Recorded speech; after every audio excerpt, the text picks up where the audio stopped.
The unelected, illegitimate leader of Venezuela would be pretender to the throne of Venezuela. It's not surprising. We have more than 600 unelected legislators sitting in the House of Lords right now. We have, it's not surprising. We actually have a lot in common with them, that we are, able to do that. Content over everything. The unelected, illegitimate leader of Venezuela would be pretender to the throne of Venezuela. It's not surprising. We have more than 600 unelected legislators sitting in the House of Lords right now. We have, it's not surprising. We actually have a lot in common with them, that we are, able to do that. So I say, read your Bible, my friend. Take the log out of your own eye before you start criticizing other countries. It's like the neighbor who's got the house next door to you, and they complain about you not clearing up your back garden. Well, their back garden's full of weeds. It's very, I'd say Britain has committed far worse crimes against its own people and against the people of the world than Venezuela has ever done. I mean, let's be honest and look at the historical record and just try and be observational, and then piece those observations together to form an interpretation, a valid interpretation. Are you seriously saying Venezuela has committed more acts than Venezuela never supported the civil war in Nigeria that killed more than 1 million people. Venezuela never backed the US aggression against Vietnam, which killed more than 2 million people. Venezuela never supported President Suharto in Indonesia when he massacred about 200,000 innocent peasants in East Timor. Venezuela never supported South African apartheid when white South Africans were grinding the black man into the dust.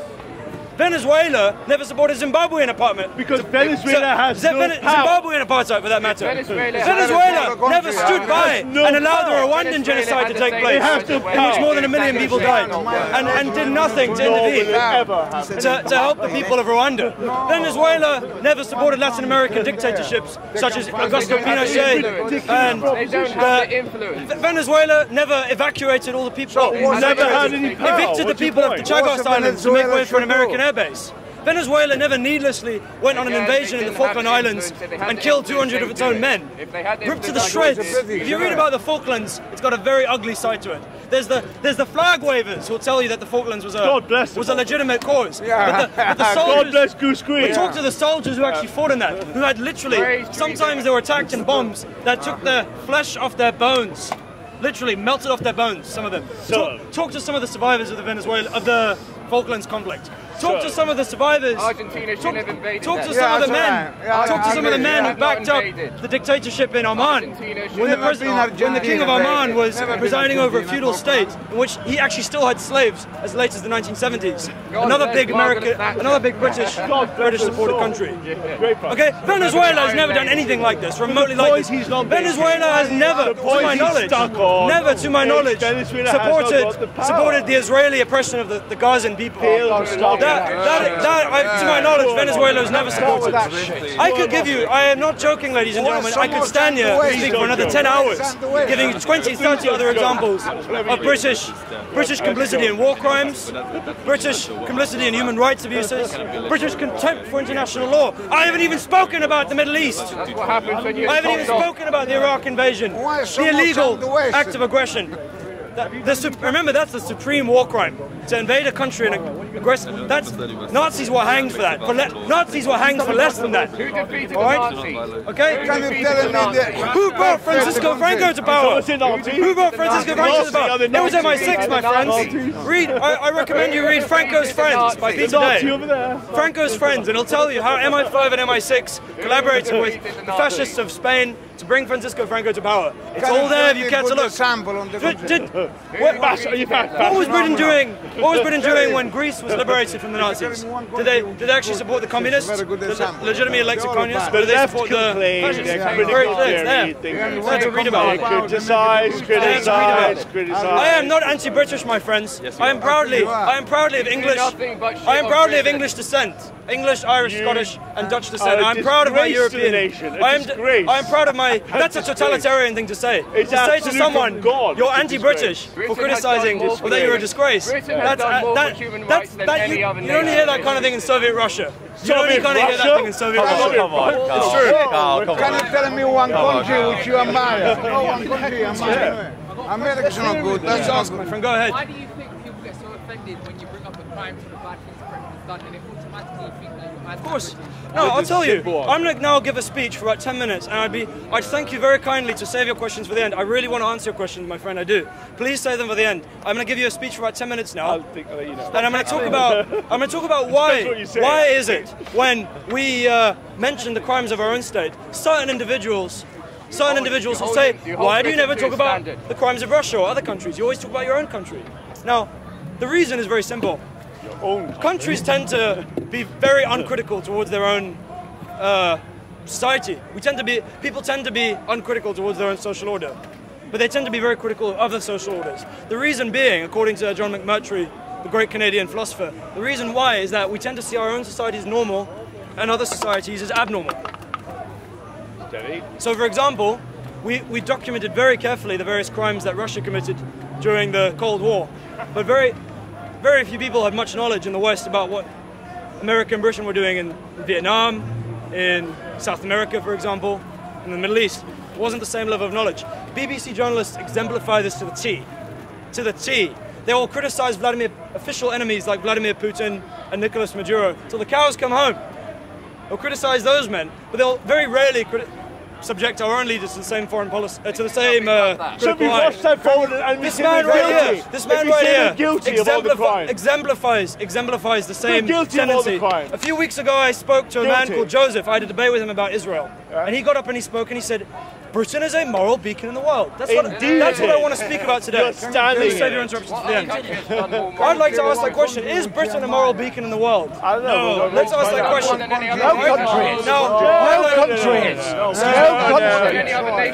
No country. I want to throw myself in the mercy of the court. If you're guilty of the crime, so what?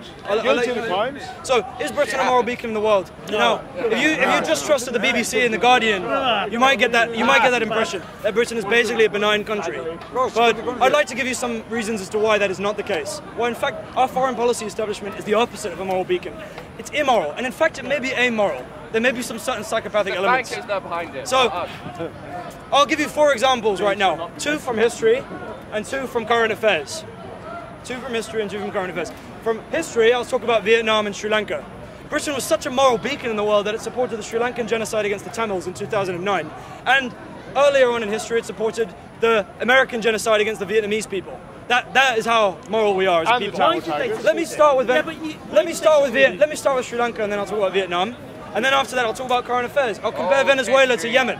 Let's compare Venezuela and Yemen. It's like a multilateral zoo. Let's be scientific here and make a comparison. All right. Let's start with Sri Lanka. In 2009, the Sri Lankan state wiped out the last 1,000 Tamil tigers. And these were armed separatists in a very gruesome civil war, which many people understand in Britain. It was partly, not entirely, partly has to do with the British Empire. During the days of British imperial rule, the British were clever. They understood divide and rule. So they placed the minority Tamil Hindus in positions of power over the majority Sinhalese Buddhists. They were clever. It's the oldest trick in the book. All right. Now that tension eventually boiled over.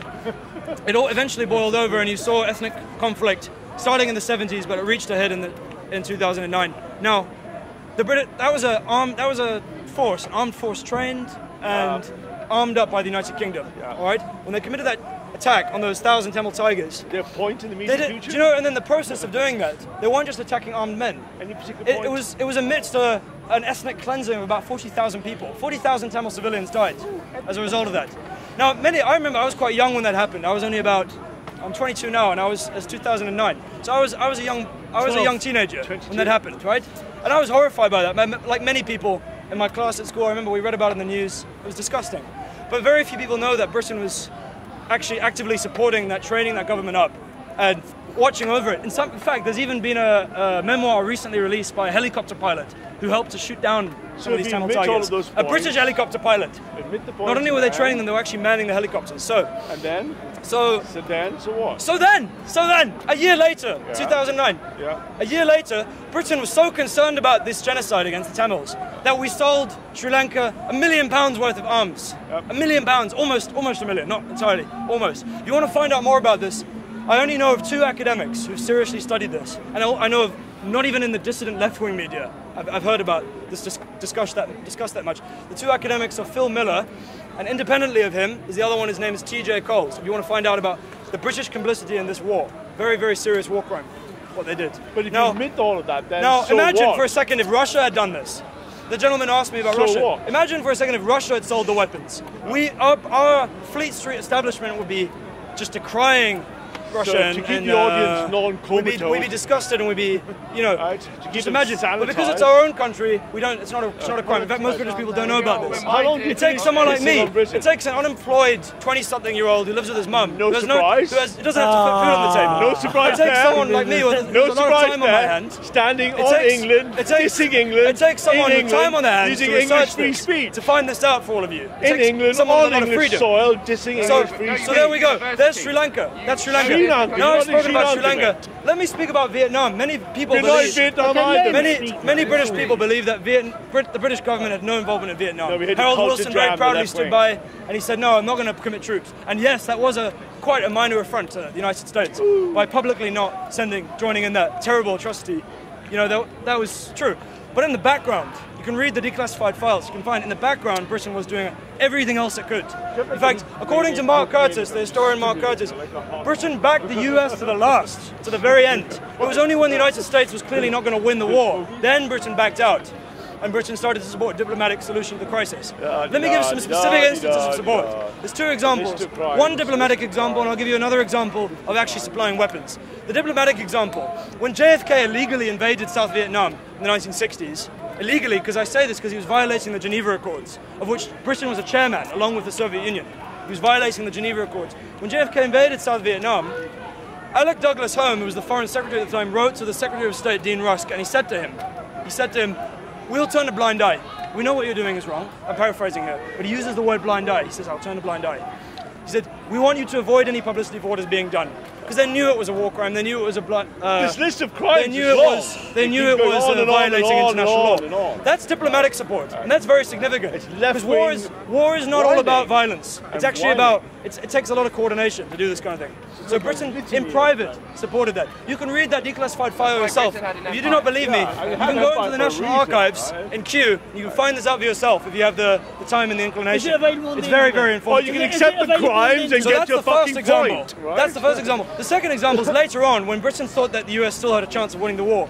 Britain flew secret flights from Hong Kong to deliver napalm and 500-pound Not that bombs. secret. Remember, everybody, this was the worst, probably the worst genocide ever committed by the United States on a foreign country. This was the most explosive attack on a country in history, by some counts. More firepower was launched against that tiny little Southeast Asian country than in all during World War II by America. 2 to 3 million people, 2 to 3 Vietnamese peasants died. Bad Britain. No 2 to 3 roughly. And Britain backed the US to the last. Bad British Empire. So I've spoken about bad, Sri Lanka. glorious, safe land. And that was Vietnam. You can stand now, and piss on it. let me turn from history to talking about current affairs. Why not? Right? That's what you guys want to know about, right? Change, yes. But it's good to have some historical background to understand what kind of country we're living in. Super The third thing I'd like to talk about is Venezuela. All right, I'll turn from Vietnam to Venezuela. We need to colonize that place. Right now, our strong and stable leader, Riza, Colonize it right now. She is backing an illegal Donald Trump coup against the democratically elected leader of Venezuela, Nicolas Maduro. Right now, and this is of grave concern to ex-diplomat Craig Murray. How about the Venezuelan people? The ex-diplomat Craig Murray, who used to work for the Foreign Office in England. He's very, very concerned about this. Because even in his day, he said, in the past, leaders would pretend to obey international law, at least to the cameras. Now they're not even pretending. And remember, this is worrying, all right? This is a democratically elected government, which Britain is helping openly to overthrow. That's a very interesting thing to remember. Now, why do I say he's democratically elected? Well, two foundations. The Jimmy Carter Foundation, first of all, bastion of the far and the Council of Electoral Experts of Latin America have both agreed that re-election was democratic, free, and fair. You can find this out for yourself. I'm not just pulling this out of nowhere. They have recognized the election as fair and legal. All right. But now, what is America doing? America is going into this very oil-rich country, possibly with the most oil in the world. Remember, possibly to try and launch a coup d'état. There's a small occupation going on. They're refusing to take their diplomats out, despite Nicolas Maduro asking them to leave. You know, so this is actually a small occupation already underway. Remember, we've got to take sanctions into account here as well. You can call Nicolas Maduro incompetent, but he's not a dictator. You can call him incompetent, but also you've got to keep in mind sanctions against Venezuela by Donald Trump. For about 12 months, there have been ruthless sanctions on that small country, which have taken about 6% of GDP off Venezuela. Remember, most countries in Latin America, they spend about 7% of their GDP on healthcare. So think about how much wealth that's taking out of Venezuela. All right, that money can go on food imports, for example. All right, so think about that. That's very interesting. All right, we also got to take into account there was an attempted coup in 2002. There's a precedent for what the West is doing to Maduro right now. 2002, George W. Bush, who himself came to power on a very dodgy election, very, very dodgy. George W. Bush got the CIA to attempt a coup against Hugo Chavez. All right, so we've got some precedent here. All right, it failed. The coup didn't last for longer than 72 hours, but it was there. So we have to look at what's going on in the bigger picture. Now compare this right now with what's going on in Yemen. The liberal intellectuals of the United Kingdom, and some of them were standing in this audience, including right-wing imperialists like this gentleman standing right here. Not you. No, not you, sorry. You are right-wing, but the other guy. The other guy. They will say to you that, they will say, you know, well, look at what's going on in Venezuela. Britain's standing up to, you know, a dictator. First of all, he's not a dictator. Second of all, he might be incompetent. But if being incompetent makes you a dictator, then Theresa May is a dictator for her terrible handling of Brexit and her terrible way of dealing with. The United Nations just did a report into Britain, and they found out that Britain is one of the worst levels of poverty in the whole of the Western world. This is despite having the fifth biggest economy in the world.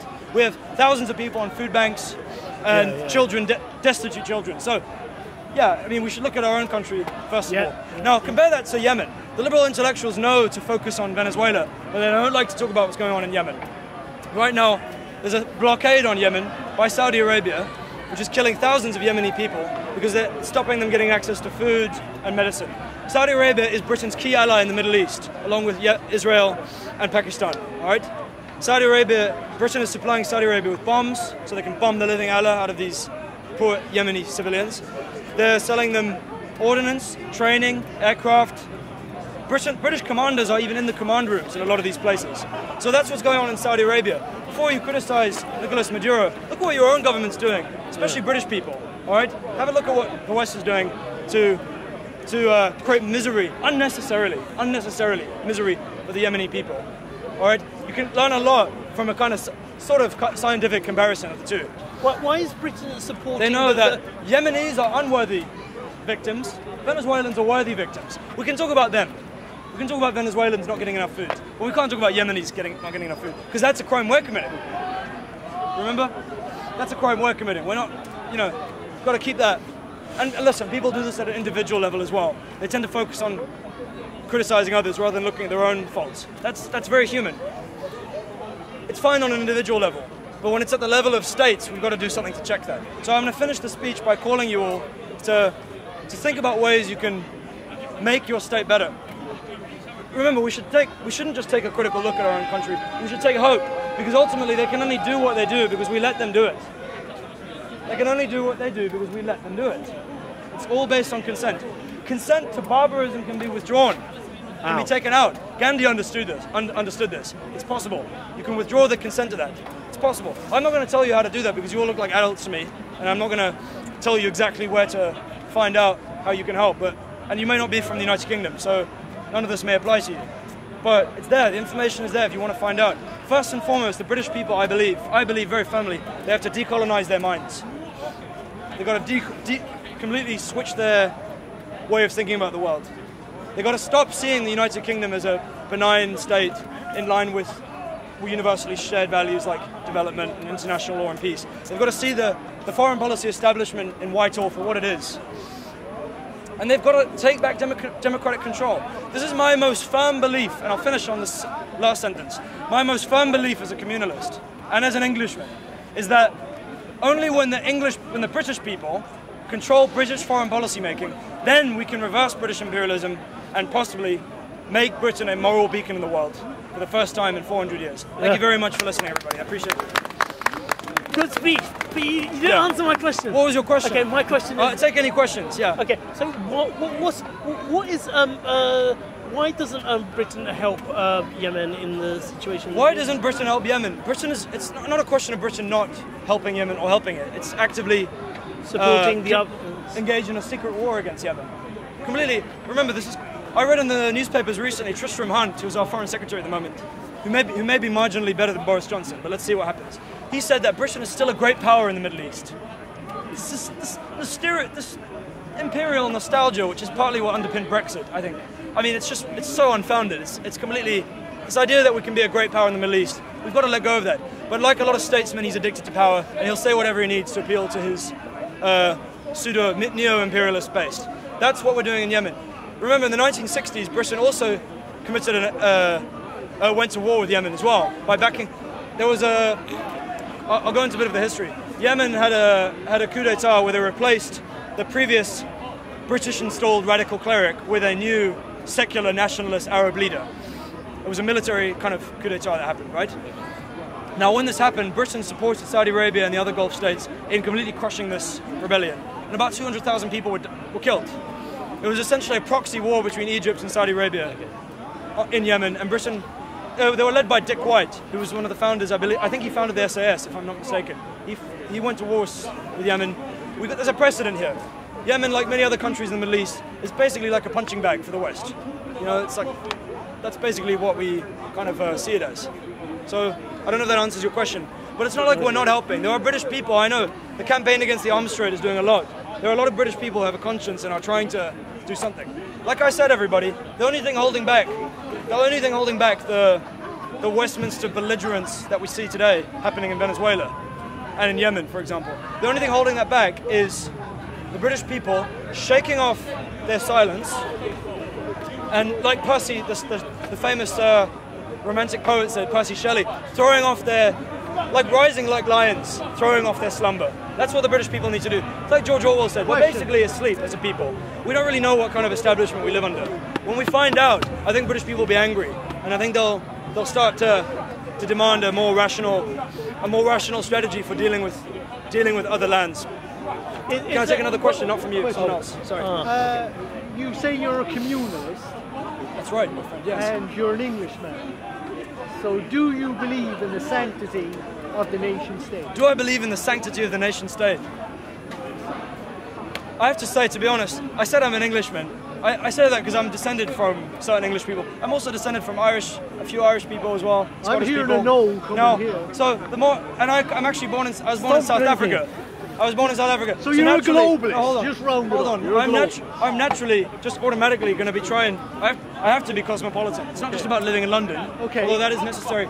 You have to be when you're from so many different backgrounds. Well, then. No, I'll tell you. I do believe the nation state can be useful as a tactical step towards something better. Okay. But I don't think it's humanity's destiny.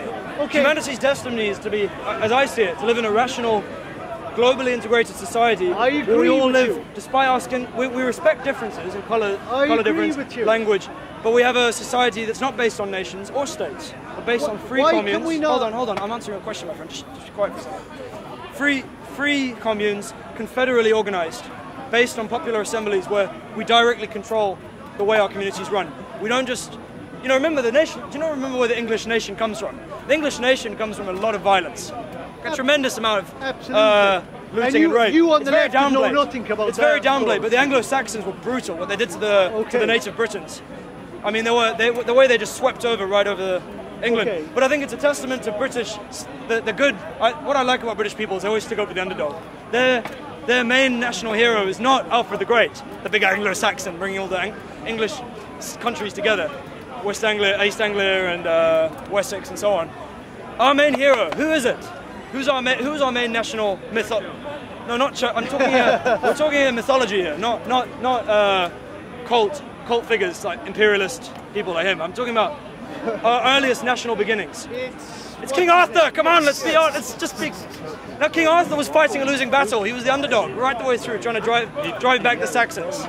He was a Romano-Celtic chieftain. And I think we should live more in that tradition, rather than the tradition of Alfred the Great, who created England. Remember, England was not created voluntarily. It was created by unifying 7 kingdoms through a massive amount of bloodshed and violence. Then why can you not accept You know- a globalized world of nation states? No, of course I accept it. I've got to live in the real world. You can have ideals.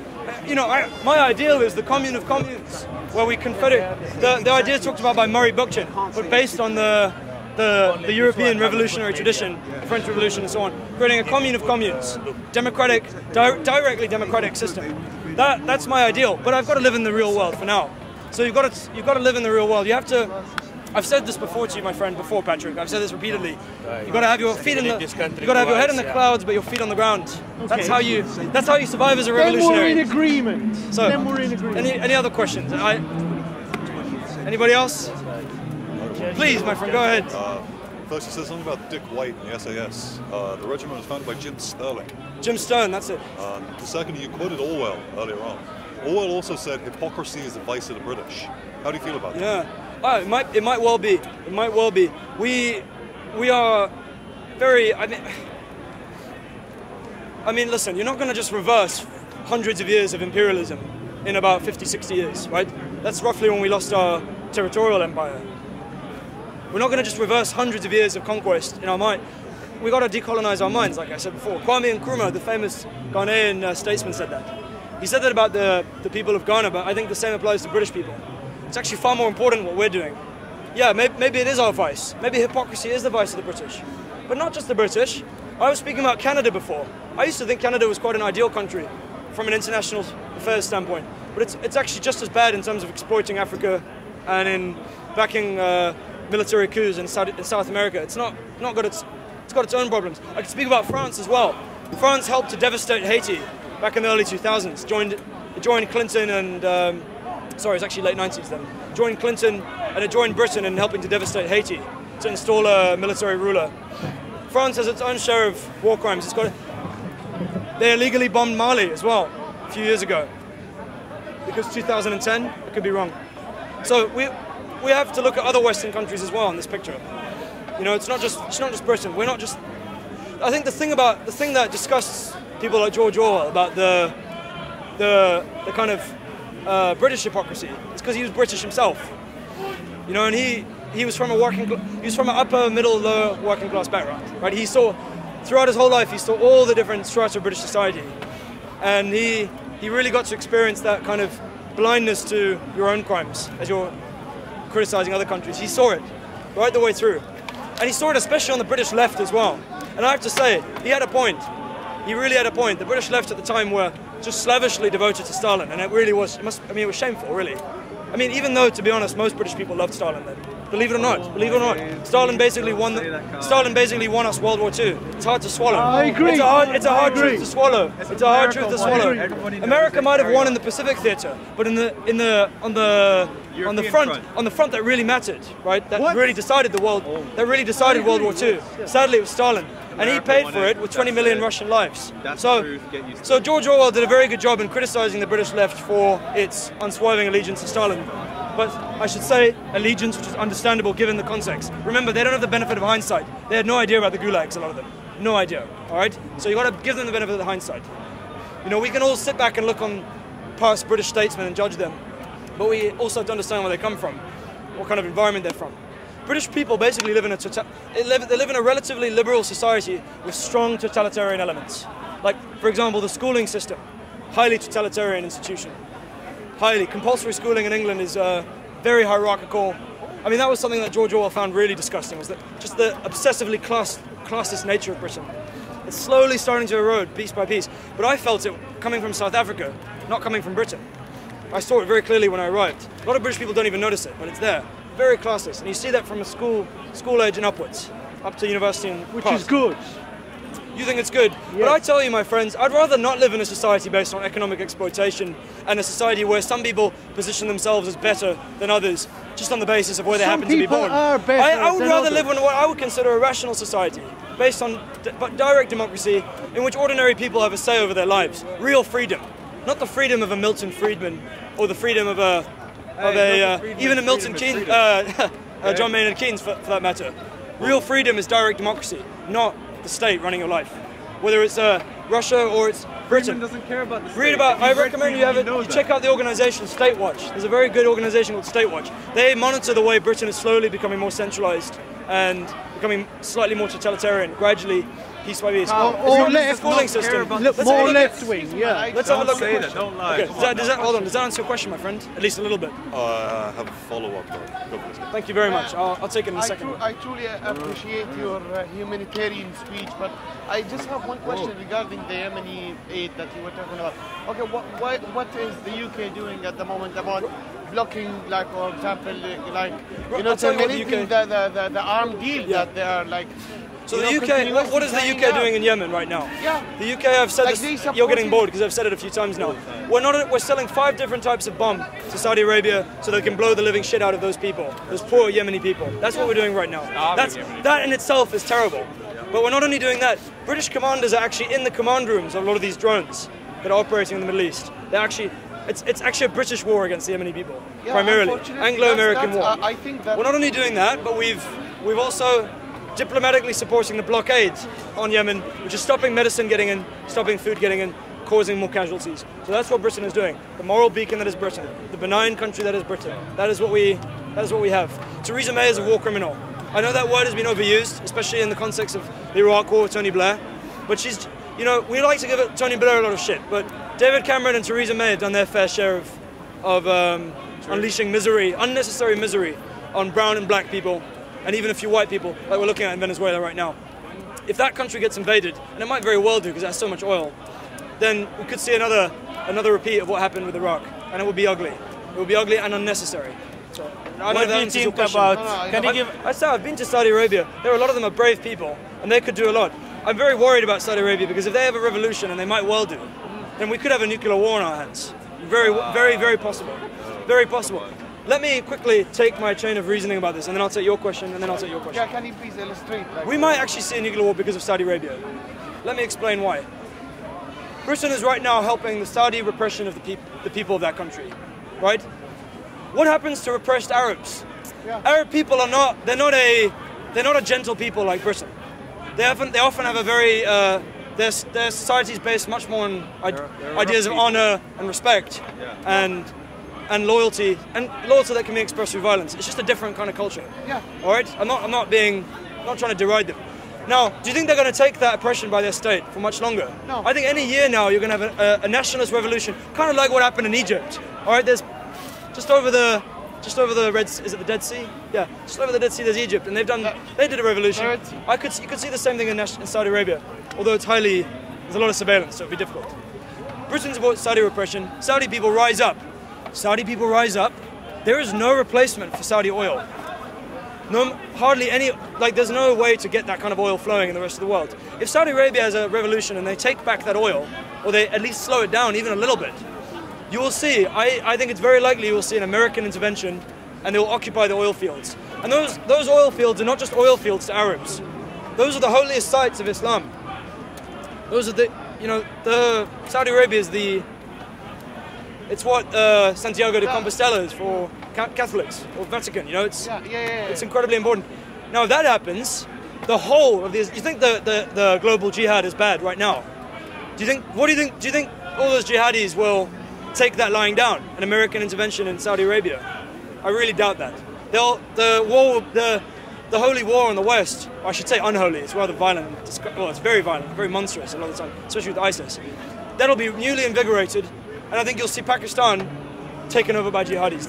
One of the neighbors nearby of Saudi Arabia, they've already got a problem with jihadis potentially taking over the state. They'll take that over, and that's a nuclear state. Think about Pakistan. They've got nuclear weapons, mainly to deter India and maybe even China or Russia from affecting not China, they're an ally of China, but they have nuclear weapons. Do you think they'd hesitate if they thought that Saudi Arabia was under threat? Pakistan might very well then launch, if they were controlled by jihadi, radical, fanatic, Wahhabis, Salafi, Islamists, do you think they would not consider nuking London or nuking Paris? Or even just a smaller city in the West? No, of course not. You know, that's all it takes. That's all it takes. An escalation from a relatively small issue up to something that could end up just wiping out human civilization. Because remember, the main threat from nuclear weapons is not the initial explosion. It's not the fires. It's not the fires that rage around killing people and destroying houses. It's not even the fallout that affects the country for hundreds of years. The biggest threat from nuclear weapons is nuclear winter. When all those fires waft up smoke into the atmosphere, there's enough cities that are on fire and they do that, then you could actually have the sun blocked out, and then crops will fail around the world and you have billions of people starving. That's very, I would say, if you want to learn more about this, essential reading. It's a book called The Doomsday Machine by Daniel Ellsberg, who released the Pentagon Papers back in the 60s. He's a very, very key figure to read. So, I'll take, was it your question and then yours? Yeah. Sorry, you have to wait a little bit. So we are seeing the oppression on Yemeni in the 60s, you said, and now as well. Why Yemen? Can you tell us a little bit about Yemen? Yeah, I just gave you the historical background. Britain has a long relationship with Yemen. You know, it used to be a British colony. Yes. Right? It was called Aden. And it was... Aden, yeah. Aden. Sorry, I don't speak Arabic. 1960s, they went to war with Yemen. Nowadays, what's going on is they're supporting the Saudi ally, which is attacking Yemen. Why? Because we have a military-industrial complex. It's like pretty much the only thing Britain manufactures is arms. Oh, that's Remember, rubbish. this is an arms industry subsidized by the state to the tune of more than almost 700 million pounds a year. Rubbish. Subsidized by the state. We make more pop music than arms. I just said manufacture. You don't manufacture pop music, all right? You make it. I don't want to be pedantic, but I'm talking here about industrial manufacturing. There's no need to be a pedant, my friend. You're better than that. Minor player. So we have a military industrial complex. There's what certain anti-lobbying activists have called a revolving door between the Ministry of Defence and big armed companies like Boeing and BAE Systems. Not British. So not Boeing. Sorry, Boeing is American. Boeing is American, but BAE Systems is the main one. About to move its headquarters to the United States. So you tell me only selling about weapons, that's the main... That's right, yeah, I believe it's not just about weapons, it's also about maintaining that strategic ally, Saudi Arabia in the Middle East, one of the worst human rights abusing countries in the world. Maintaining that ally, and also I believe it has something to do with trying to counter Yemeni socialism. There are a lot of Yemeni socialists who are angry at the lack of public spending on Yemeni public services, schools, hospitals and so on. So they elected a socialist government. I believe it was either the north or the south of Yemen.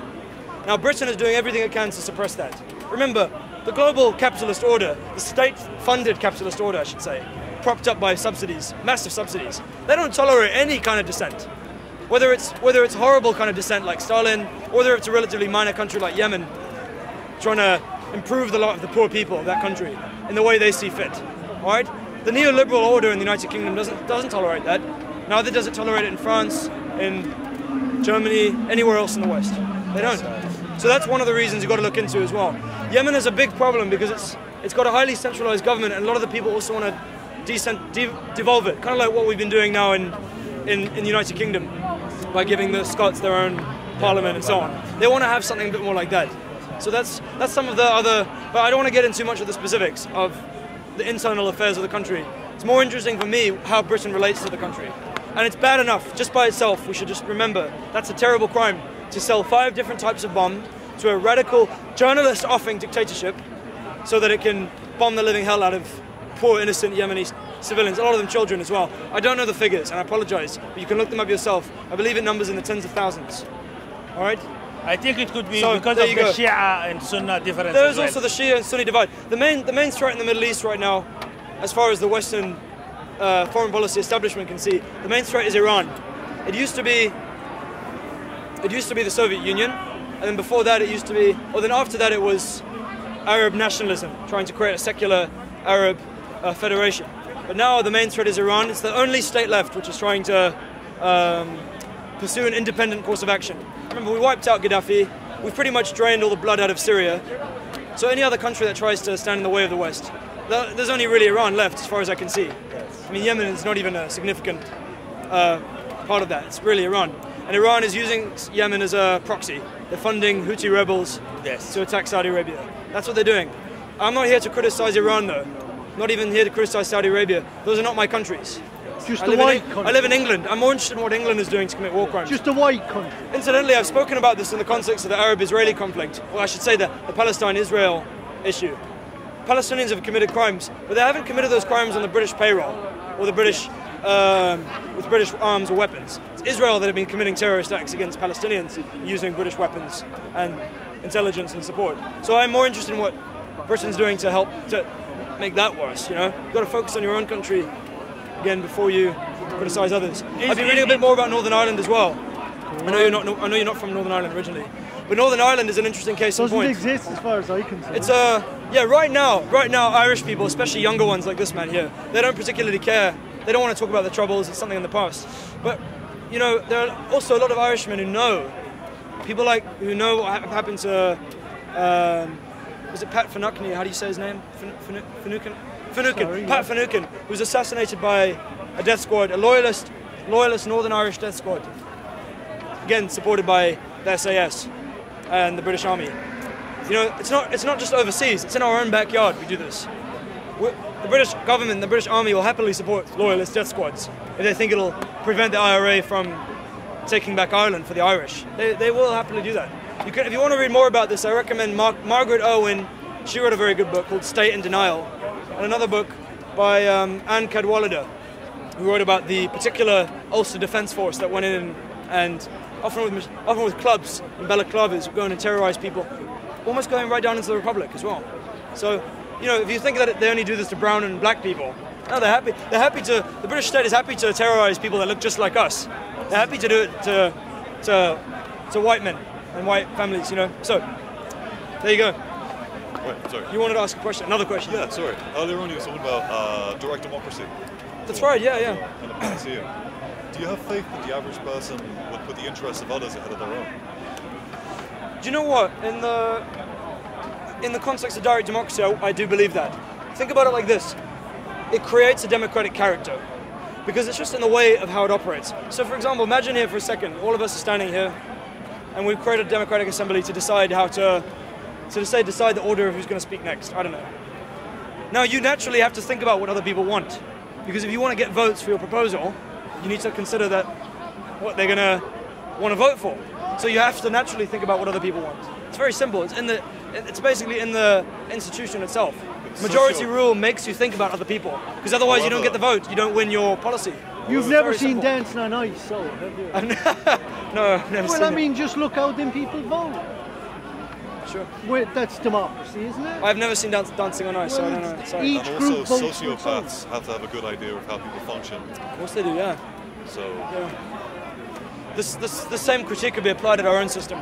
You've got to be careful. There's always those men and women who are out there who don't have a conscience, who have maybe they've lost a mechanism in their head. And now you're after giving them a vote. But I would say it's less dangerous in a direct democracy where the power is devolved to the people, where they have the power.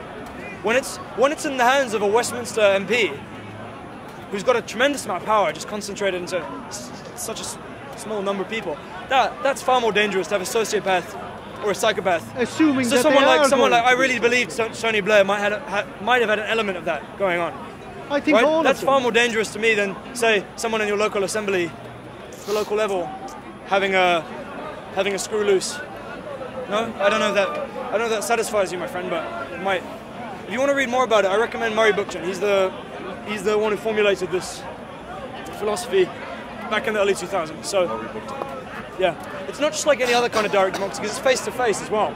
You know, that's actually one way you can minimize sociopathic behavior. If you have the democratic assemblies like face-to-face, this man has almost directly contradicting beliefs to what I have about how the world works and how it should work. But the fact is that I've become quite, friendly with him over the years, and we've gotten to know each other, and because we do it face-to-face, we talk face-to-face. We don't just talk over the internet or through polling, or we don't make decisions like that about where we're going to have a drink or talk about economics or whatever it is. You know, it's that face-to-face connection. Even people from a very different background, generation, country, they can have that. That's really crucial. That could really minimize kind of nasty, selfish, self-seeking behavior.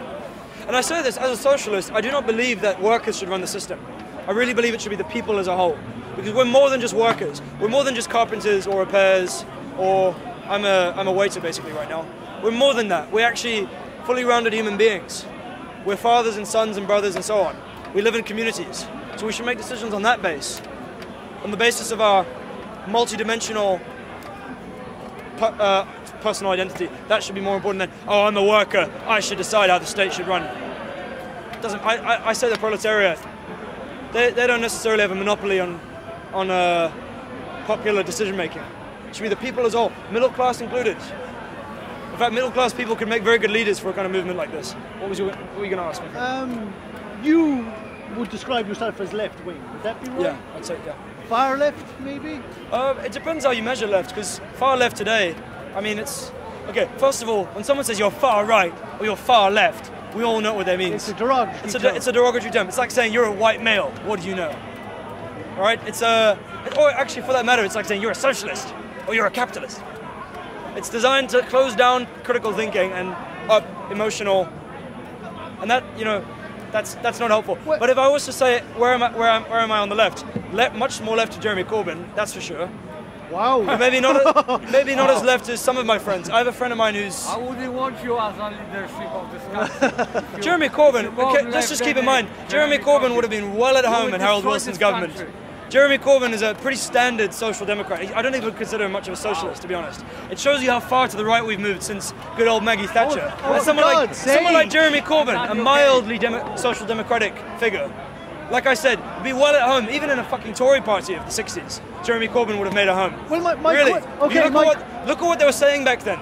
People like, for example, after World War II, President Eisenhower was saying that you cannot ignore trade unions, you have to have them at the table. The time is over when we can just marginalize them. Compare that to today, where the West is, more than ever just shitting on trade union leaders and deriding them with other derogatory terms like trade union baron. Well, to finish my question. It's a very different time we live in now. Very different. My parents' generation, even then the changes were happening. But if you look back, look at the coal miners, and you'll see what happened to this country almost over a couple of years. The whole mentality changed, and people, I think, some of their hearts really froze. There's a lack of social empathy now in Britain, I think, where you can walk down the street and just continually walk past poor people, and it's just completely normal, and you make it about their faults, that they're there because it's their fault, rather than thinking a bit empathetically and saying, I could be in that situation. If I made a few bad decisions, I might be there.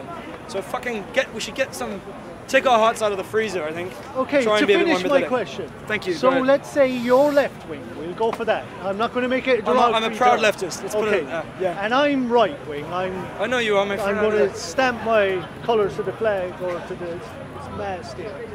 Is there any common ground?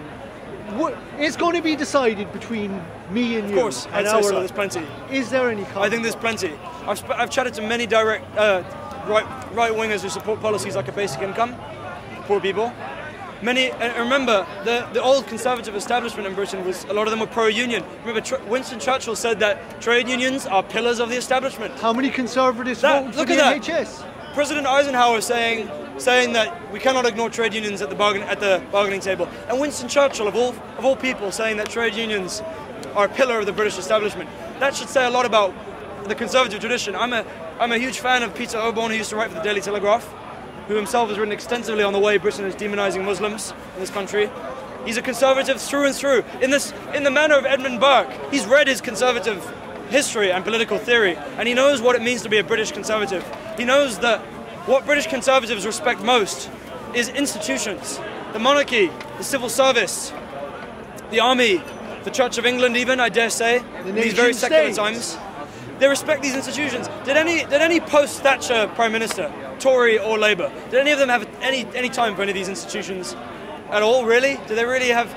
Yeah, for example, take Tony Blair. When I was chatting about this with my friend here today, a few days ago, I was telling her about how Tony Blair, when Princess Diana died, he wanted to hog all the limelight to himself, rather than make it about the royal family, which is one of the most valued British conservative institutions. Was it him? Instead of letting the British people focus on the royal family, he went into Parliament and he started crying, which is very, very un-British, in my opinion. But it's very British to have a stiff upper lip, especially if you're a powerful person. He started crying, he started, Come take over everything from your belly. Man, say it straight. Man, don't listen to BBC. Man, don't listen to ITV. I want listen. you to teach me why having sex with your mother is wrong. By the standards of atheism. If an atheist goes and has sex with his mother, why should he feel guilty? Because it completely diminishes well-being. It's wrong. We know that this. Why? She's enjoying it. You're enjoying it. What's the problem? If they're both consenting adults. If they're both consenting adults. Thank you. If the mother consents. Okay. So.